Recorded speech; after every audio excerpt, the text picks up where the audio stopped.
very good morning everyone. Welcome to my YouTube channel Aman Science Academy. Myself is Kamal Singh. Today I discuss in class 12 chemistry chapter number 15 polymer या बहुलक के बारे में हम लोगों ने पिछली क्लास में डिस्कस किया था और मैंने आप लोगों को कहा था कि हम लोग बहुलक बनाने से पहले उनके मोनोमर जिन जिनसे मिलकर बहुलक बनता है उनके बारे में हम लोग पढ़ेंगे। तो मैंने आप लोगों को पिछली क्लास तक 12 फॉर्मूले के बारे में बताया था, उनको कैसे बनाना सिखाया था, रखना नहीं सिखाया था। आज उसी मोनोमर की क्लास बेटा कंटिन्यू करते हुए आज हम लोग 2 या 3 मोनोमर और बाकी रहे उनके बारे में पढ़कर कल से हम लोग स्टार्ट करने वाले हैं बहुलक कैसे बनता है। तो हम लोगों ने पिछली क्लास में बेटा यूना एन, यूना एस, प्राकृतिक रबड़, आइसोप्रीन, संश्लेषित रबड़, क्लोरोप्रीन, उसके बाद एथिलीन ग्लाइकोल का फॉर्मूला पढ़ा था। थैलिक अम्ल क्या होता है, टेरेथैलिक अम्ल क्या होता है, इसके बारे में, पान के बारे में, पीवीसी के बारे में, इन सब के बारे में हम लोगों ने पिछली 2 क्लासों में इनके बारे में पढ़ा है।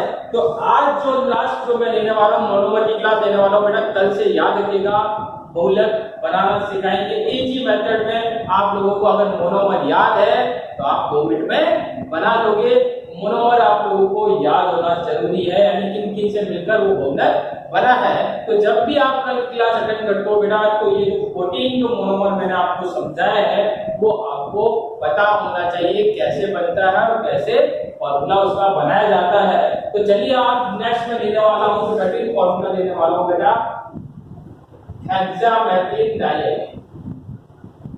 हेक्सामेथिलीन डाइएमीन बेटा इसका फॉर्मूला क्या होता है ध्यान से सुनिएगा। पीछे से एमीन, एमाइड कहते हैं बेटा, बॉन्ड NH2 को क्या कहते हैं बेटा, एमाइड कहते हैं। ठीक है बेटा, तो सबसे पहले अपन बनाते हैं हेक्सामेथिलीन कैसे बनेगा। ध्यान से सुनिएगा कैसे बनेगा बेटा, जब तरीका बता रहा हूं, अभी फॉर्मूला बाद में याद करेंगे। CH4 को अपन क्या कहते हैं बेटा, मेथेन कहते हैं। अगर इसमें से मैं एक हाइड्रोजन निकाल देता हूं तो यहाँ पे क्या बचेगा, CH3। CH3 को अपन क्या कहते हैं, मिथाइल कहते हैं बेटा। क्या कहते हैं, मिथाइल कहते हैं।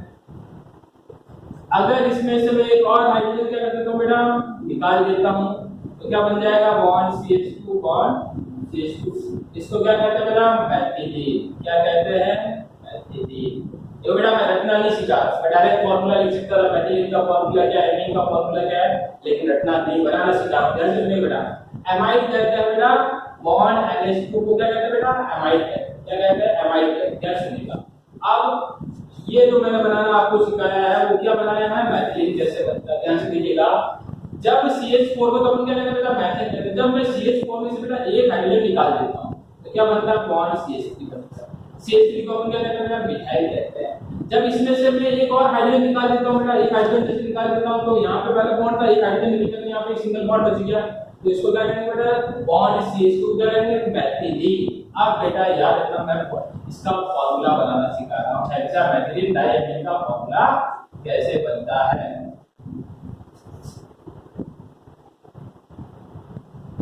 अब बेटा ध्यान सुनिए, मेथिलीन का फॉर्मूला मैं बताते हुए बात ध्यान सुनिए। CH4 में से एक हाइड्रोजन मेथिलीन, एक हाइड्रोजन का मिथाइल, एक हाइड्रोजन और निकाल दे तो मेथिलीन। अब बेटा फॉर्मूले के अंदर कितना है, हेक्सा। हेक्सा का मतलब कितना होता है, 6।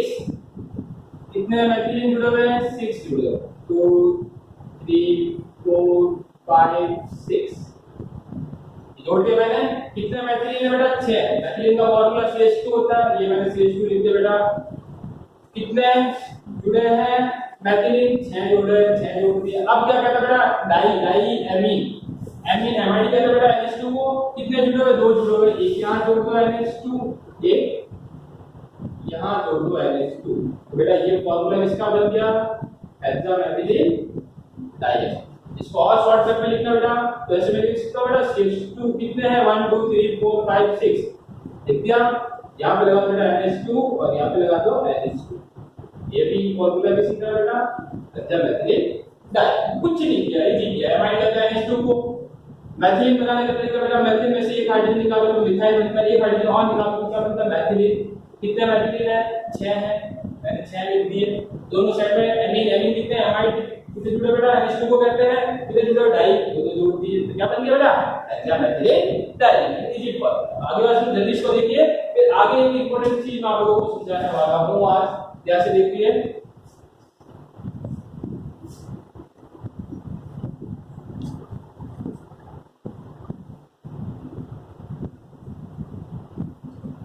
बेटा।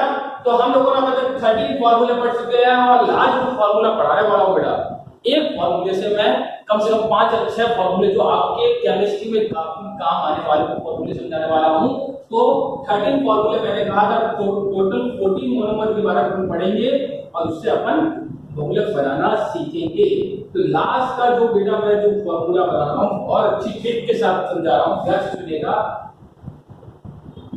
आप लोगों को मैं समझाने वाला हूं एडिपिक अम्ल मौलिक अम्ल कैसे बनते हैं।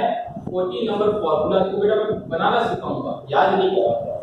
आप लोग एक चीज याद करोगे, क्या याद करोगे बेटा, ध्यान से सुनिएगा। ओम्स गैप, क्या ट्रिक याद करोगे बेटा, ओम्स गैप। नंबर दे दो ये 0 1 2 3 4 बेटा ये नंबर दे दो, ठीक है। याद करने की ट्रिक बता रहा हूं, क्या याद करोगे ओम्स के, ये ओम्स था उसके अंदर क्या आ गया गैप आ गया। याद रखना तरीका बता रहा हूं बेटा। ओ का मतलब क्या होता है, ओ का मतलब होता है ऑक्जेलिक अम्ल। बेटा ध्यान से सुनिएगा, ट्रिक समझा रहा हूं, इस ट्रिक से मैं बहुत सिंपल तो फार्मूला बनाना सिखाऊंगा ऑक्जेलिक अम्ल का। एम का मतलब होता है बेटा मौलिक अम्ल, ठीक है बेटा। ध्यान से देखिएगा, एम का मतलब क्या है बेटा मौलिक अम्ल। एस का मतलब होता है सबसेरिक अम्ल। जी का मतलब होता है क्लोरेटिक एसिड और ए का मतलब होता है एडिपिक अम्ल।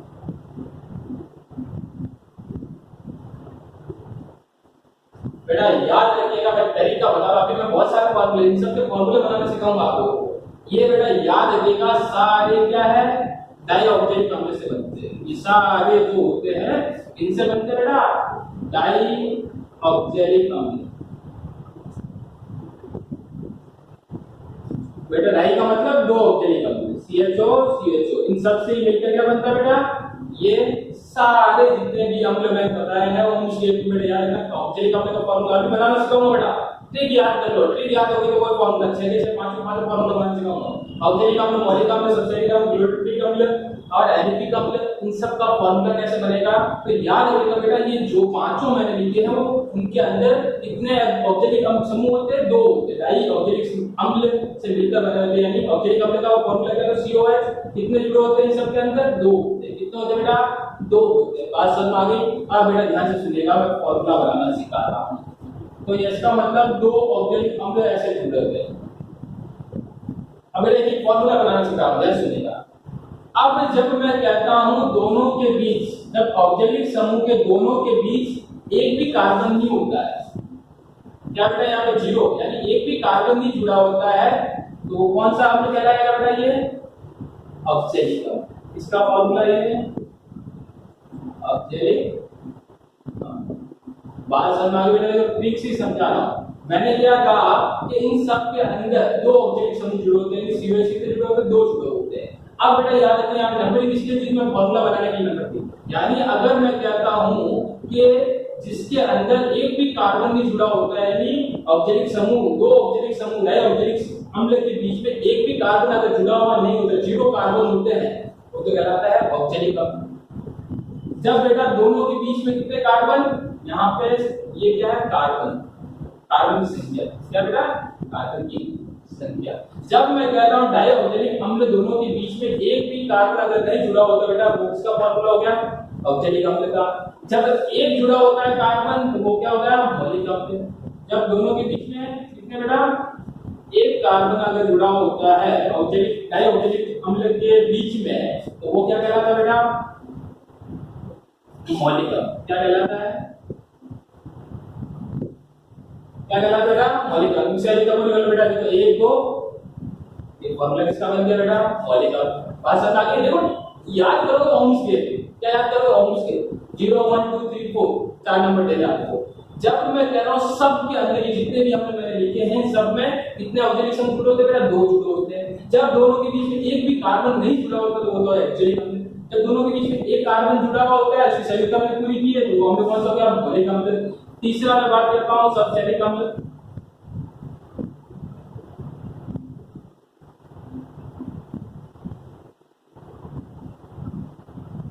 बेटा देखो सब्सटेरिक अम्ल के अंदर की बात करता हूँ, कितने जुड़े होते हैं कार्बन बीच में, 2, यानी COH है यहाँ पे बेटा क्या है COH। दोनों के बीच में कार्बन कितने जुड़े होते हैं बेटा, 2 जुड़े होते हैं। अब इनकी संयुक्त का निकल बेटा CH2 और ये CH2। ये फार्मूला किसका बन गया बेटा, सब्सटेरिक अम्ल का बन गया। बात समझ में आ गई। अब बात करते हैं वोट नंबर पे कि एडिपिक सॉरी ग्लूटारिक एसिड का फार्मूला क्या है। तो ग्लूटारिक एसिड में बेटा कितने होते हैं कार्बन जुड़े हुए, 3 होते हैं, यानी COH के साथ कितने कार्बन जुड़े होते हैं बेटा, 3 कार्बन अगर जुड़े हुए होते हैं तो वो कौन सा हो गया, CH2 CH2 CH2।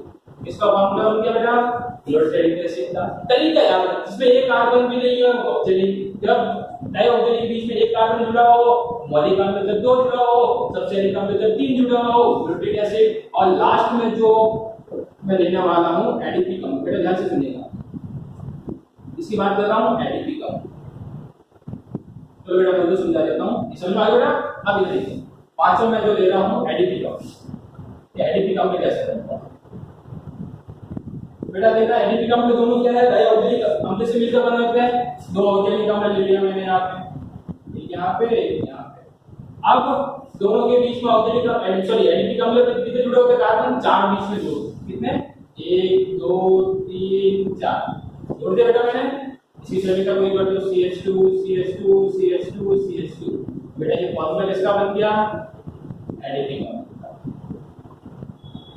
बात समझ आ गई बेटा। तो एक ही ट्रिक से आप लोगों ने 5 फार्मूले बनाए हैं। क्या किया बेटा, याद क्या करोगे, ओम्स के। क्या याद करोगे बेटा, ओम्स के।